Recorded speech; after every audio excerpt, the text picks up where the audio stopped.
রাজধানী বিপণী বিতানগুলোতে জমে উঠেছে ঈদের কেনাকাটা। এই বিষয়ে আরো জানাতে বসুন্ধরা সিটি শপিং মল থেকে আমাদের সাথে যুক্ত আছেন সহকর্মী মাহমুদুল হাসান ইমন।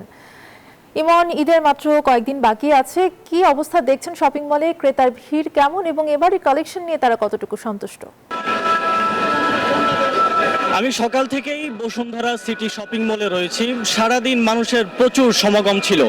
ইফতারের আগ দিয়ে তারা কয়েকজন কেনাকাটা শেষ করে বাসায় চলে গিয়েছে। ইফতারের পর আবার ভিড় বাড়ছে। আমি যদি একটু আপনাদেরকে দেখাতে চাই, এই পাশটাতে প্রচুর মানুষ ইফতারের পর আবার বসুন্ধরা শপিং মলে ভিড় করছে এবং তারা কেনাকাটা করছে।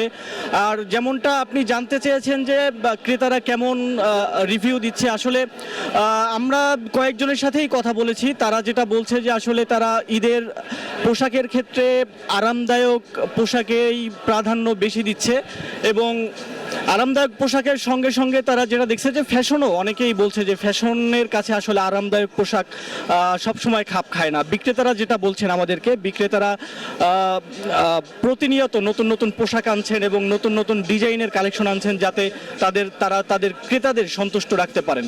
এছাড়াও দাম নিয়েও নানা ধরনের অভিযোগ ক্রেতাদের রয়েছে। তারা যেটা বলছেন যে দাম বেশি, কিন্তু বিক্রেতারাও যেটা বলছেন যে আসলে দাম বেশি হওয়ারও কারণ আছে, কারণ সব জিনিসেরই দাম বেশি তুলনামূলক গত বছরের তুলনায়।